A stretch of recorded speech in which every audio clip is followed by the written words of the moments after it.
Assalamualaikum warahmatullahi wabarakatuh.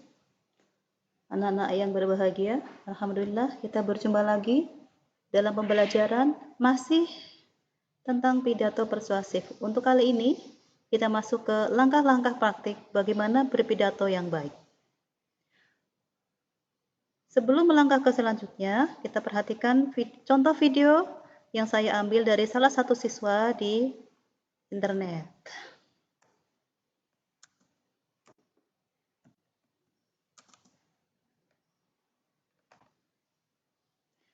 Perhatikan penampilan pidato temanmu berikut ini.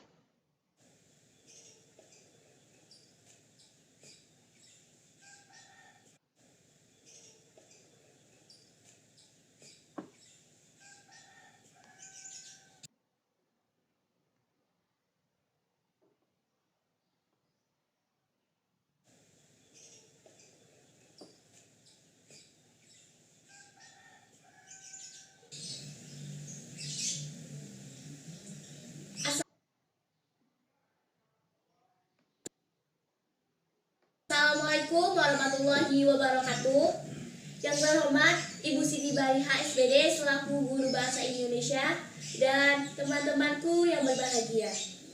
Pertama-tama marilah kita panjatkan puji dan syukur kita kehadirat Allah Subhanahu wa taala yang telah melimpahkan rahmat dan hidayahnya sehingga pada kesempatan hari ini kita bisa berkumpul dalam keadaan sehat walafiat. Tak lupa salawat serta salam semoga tercurahkan kepada Nabi kita Nabi Muhammad SAW. Perkenalkan, nama saya Fida Lestari. Saya dari kelas 9F dan pada kesempatan hari ini saya ingin berpidato dengan judul Jangan Buang Sampah Sembarangan. Data yang pernah dipublikasikan oleh Kementerian Lingkungan Hidup dan Kehutanan alias KLHK tahun 2019 menyebut bahwa jumlah rata-rata produksi sampah di Indonesia mencapai 175.000 ton per hari atau setara dengan 64 juta ton per tahun. Bahkan menurut studi yang dirilis oleh Ocean Conservancy, Indonesia merupakan negara penghasil sampah plastik terbesar nomor 2 di dunia. Kita sadar bahwa kita selalu menghasilkan sampah, tapi apakah kita tidak pernah membuang sampah sembarangan? Atau kita selalu saja membuang sampah sembarangan? Perlu kita camkan bahwa banyak akibat ketika kita membuang sampah sembarangan. Contohnya, seperti lingkungan sekitar menjadi kotor, timbulnya berbagai penyakit. Kalaupun kita buang sampahnya di sungai, itu akan mengotori sungainya, bahkan akan menghambat laju air sungainya. Jangan anggap sepele kebiasaan membuang sampah sembarangan, karena akibatnya sangatlah besar.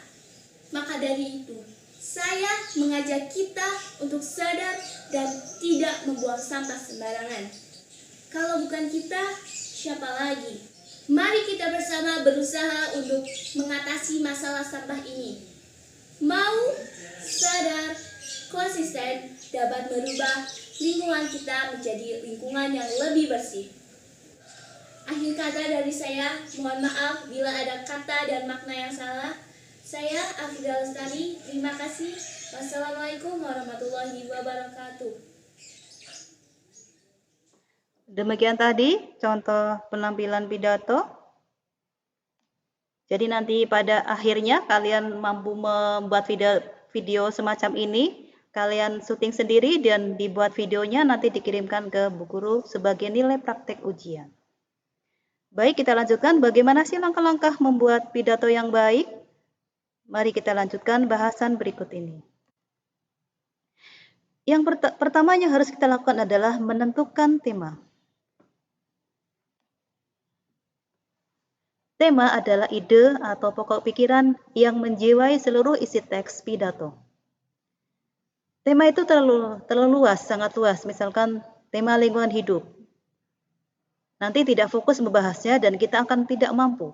Maka kita sempitkan lagi menjadi subtema mengatasi masalah sampah seperti yang dicontohkan tadi. Yang berikutnya, tema harus praktis dan bermanfaat. Jadi tema itu tidak harus yang tinggi-tinggi, masalah politik, masalah yang kita tidak kuasai. Pilih tema yang dikuasai dan dipahami isinya. Jadi ketika kita memilih tema, kita mengangkat ide untuk berpidato karena kita paham. Tidak hanya sekedar copy paste ikut-ikutan di internet, tapi harus kita kuasai dan bisa memodifikasinya. Berikutnya, sesuaikan tema dengan kondisi audiens. Audiens itu siapa? Pemirsa, pendengar, atau siapapun yang menyaksikan kita berpidato.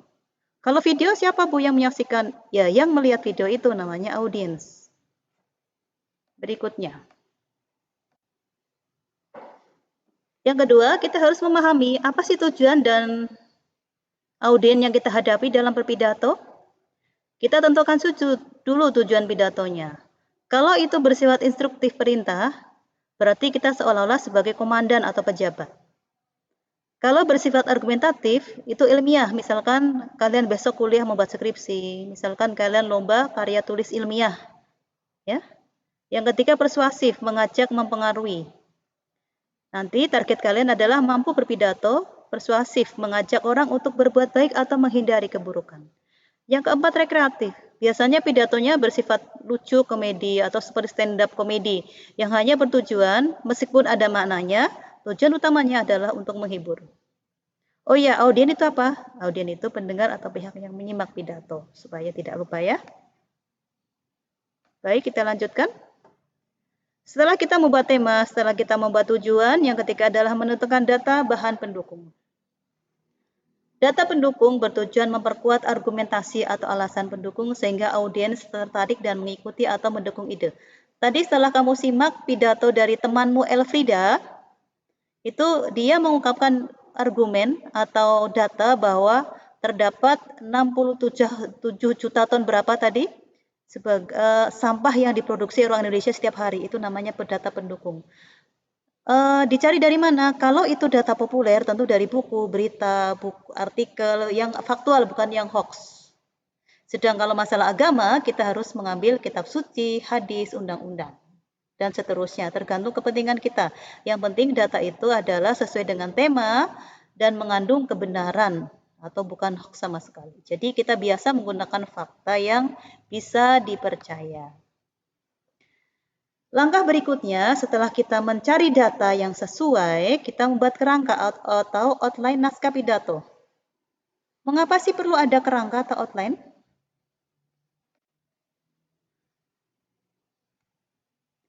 Karena sesuatu itu akan lebih sistematis kalau kita membuat arahannya atau strukturnya. Lah, supaya tidak kemana-mana ide tema kita buatlah kerangkanya dulu inti-intinya. Poin-poinnya, bagaimana pembukanya, bagaimana isinya, bagaimana penutupnya, sehingga pidato kita akan terarah. Baik anak-anak, kita lanjutkan ya.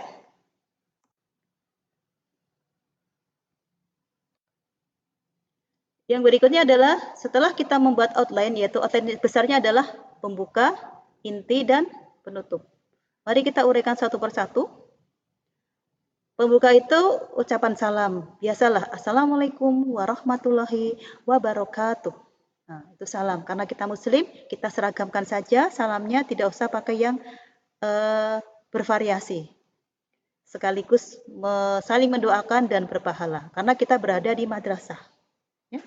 Bukannya kita tidak menghormati agama lain, karena yang kita hadapi audiennya adalah semacam sesama muslim di MTS Negeri 10 Sleman.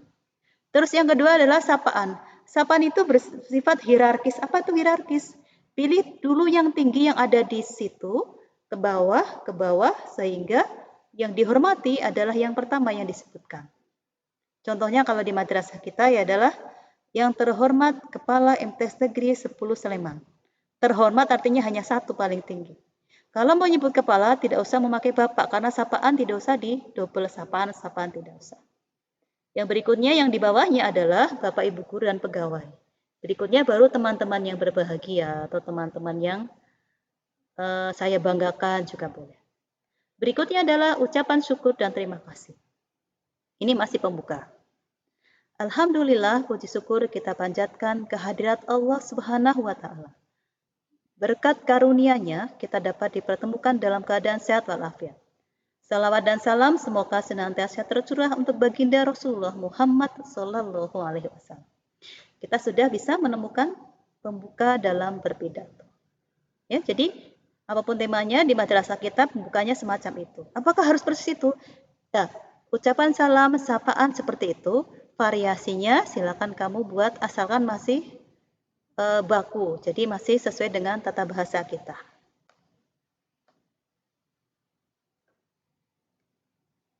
Setelah pembuka adalah apa tadi? Isi. Baik. Isi juga ada 3 bagian. Isi paragraf pembuka, isi paragraf inti, dan penutup. Apa itu bedanya?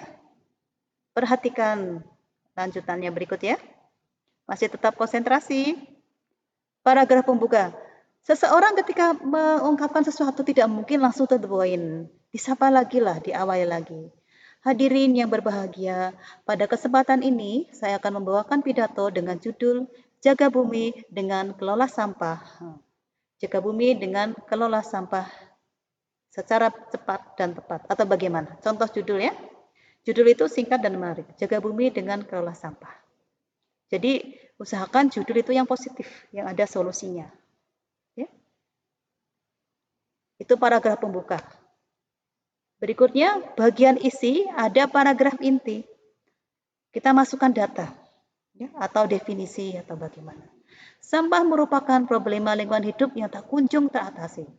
Data dari Kementerian Lingkungan Hidup KLHK menyatakan bahwa timbunan sampah nasional per tahun mencapai 67,8 juta ton. Saya tadi ngecek di web internet itu ternyata betul. Ini tahun 2020. Itu bukanlah prestasi yang membanggakan, lah itu komentar kita. Karena semakin tinggi jumlah sampah, semakin mengerikan pula tingkat pencemaran. Ya. Apakah paragrafnya 1? Ya tidak, 2 atau 3 sesuai dengan apa yang kita inginkan. Jadi setelah itu kita akan mengungkapkan tentang akibatnya, efeknya, dan solusinya seperti itu. Ya. Terus paragraf yang kedua biasanya apa efeknya? Membuat banjir, membuat tercemar. Bagaimana solusinya? Jangan buang sampah sembarangan. Gitu ya, itu intinya. Intinya berisi data, berisi solusi, itu namanya inti pidato. Jadi persuasif itu ada data dan ada sesuatu yang apa? Yang ingin diajak supaya lebih baik dan dihindarkan kalau itu lebih buruk. Berikutnya masih inti, tetapi sampai paragraf penutup. Dari uraian di atas dapat disimpulkan, oh ya maaf saya ulangi lagi. Dari paragraf intinya sudah sampai ada masalah, ada fakta, ada solusi kan? Sekarang ada simpulannya. Dari uraian di atas dapat disimpulkan bahwa sampah merupakan masalah bersama yang menuntut partisipasi individu, masyarakat, dan pemerintah untuk mengatasinya. Marilah kita disiplin mengelola sampah dari diri sendiri, rumah tangga, lingkungan sekitar. Bersih lingkunganku, lestari bumiku. Itu namanya paragraf penutup. Setelah paragraf penutup kira-kira tahu ya? Iya, baik. Tentu ditutup dengan salam. Nah, ini penutup pidato. Demikian uraian ini saya sampaikan, semoga bermanfaat. Billahi taufik wal hidayah. Wassalamualaikum warahmatullahi wabarakatuh. Ya. Sekarang sampai tugas. Oh ya, sederhana sekali ya pidato seperti itu. Kalian hanya membuat video pidato 3 menit. Contohnya tadi perhatikan baik-baik. Jadi vokalnya harus lantang, harus pelan, dan harus jelas. Dan ada manfaat yang bisa diberikan di situ. Setelah kita membuat naskah, bagaimana sih? Berlatih pidato. Tadi lihat contoh yang di depan itu ya, vokal. Nadanya tidak menyentak-nyentak, tapi lembut tetapi jelas. Data dari Menteri Lingkungan menunjukkan bahwa satu persatu. Kata per kata disampaikan dengan jelas agar dipahami audiens. Penghayatan. Jadi nanti kamu syutingnya satu badan utuh, kamu letakkan HP-mu berjarak kira-kira seperti tadi ya. Terus harus hafal. Jadi kamu tidak saya tahu kalau kamu lihat naskah walaupun di video itu ya. Matanya berbicara, oh saya sedang membaca. Jadi nanti kalau nilainya ingin bagus, Buat video yang bagus di YouTube kan dengan penghayatan vokal, penampilan yang oke, ya. Sekali berkarya harus tuntas, tidak setengah-setengah. Baik, penghayatan. Penjiwaan isi pidato yang tercermin dalam gerak-gerik dan ekspresi. Gerak-gerik itu tangan, muka, ekspresi itu wajah, ya. Penampilan harus rapi dan sopan. Meski kamu syuting di rumah, pakainya bebas, rapi, sopan, berjilbab. Dulu ada tahun yang lalu, 2 tahun yang lalu, mentang-mentang syuting di rumah pakai celana pendek, kelihatan auratnya, ya kan? Yang cowok pakai celana boxer. Saya kembalikan suruh mengulangi. Namanya kerja 2 kali. Kalian tahulah sebagai muslim-muslimah, video adalah untuk ditonton oleh semua orang. Jadi harus rapi dan sopan. Tidak usah harus pakai seragam. Kalau seragam boleh, tidak boleh. Dulu malah ada yang berjas rapi seperti mau jagung manten bolehlah. Terus penguasaan materi. Video kalian itu nanti harus dihafalkan tanpa terpaku naskah. Jadi ekspresinya tahu, oh saya sedang berbicara ini, paham ya? Seperti itu ya. Oh ya, apa temanya nanti? Nah, perhatikan tugas berikut. Buatlah naskah pidato persuasif dengan memilih salah satu tema. Boleh pendidikan, pentingnya pendidikan, mengapa harus sekolah, mengapa harus belajar, mengapa tidak boleh mencontek, ya. Boleh lingkungan kamu amati ada sampah, terus bermacam-macam lah ya, lingkungan yang mungkin mengganggu, ingin kamu solusinya apa sehingga lebih baik. Keagamaan, oh saya ingin berbakti kepada orang tua, ya. Bagaimana kita sholat yang rajin, bergaul remaja, ngeri sekali ya sekarang anak-anak MTS banyak yang membuat TikTok memakai baju yang minim. Nah, itu bergaul remaja yang benar atau tidak ya? Gunakan medsos dengan sehat, HP dan internet dengan sehat. Itu bisa kalian angkat. Mengapa bisa? Karena itulah masalah menarik yang kalian temukan sehari-hari. Jadi temanya adalah yang bermanfaat, yang memang ada di sekitar kalian. Terus kalau sudah membuat naskah, sudah dilatih, ya kalian syuting sendiri menjadi sebuah pidato. Durasinya tidak usah panjang-panjang lah, 3 menit saja. Tadi 3 menit itu cukup. Ya. Terus apa yang dinilai? Penguasaan materinya kalian hafal, vokalnya jelas, penampilan, penghayatan, atau ekspresi. Terakhir, upload videomu di channel YouTube. Kirimkan link di kantong tugas praktik pidato di masing-masing kelas di Teams Microsoft Office 365. Ya. Jadi zaman sekarang kalian harus punya channel YouTube untuk mengarsipkan tugas-tugas kalian. Berupa video dan sebagainya. Nanti akan ada tugas matpel lain seperti itu. Kirimkan linknya. Nanti kalau ada pertanyaan, boleh bertanya di WA, boleh. Jadi yang penting ada respon, tidak ada tugas, tidak dilihat. Video tidak pernah, jarang sekali yang melihat video. Jadi kalau dari data digital ketahuan, kalau kalian itu satu kelas hanya yang melihat video berapa, yang mengerjakan berapa. Jadi materi tidak dibaca tapi mengerjakan tugas. Artinya itu belajarnya tidak maksimal. Jadi hanya untuk mengerjakan tugas supaya tidak ditegur. Padahal belajar adalah supaya paham. Oke? Demikian materi ini.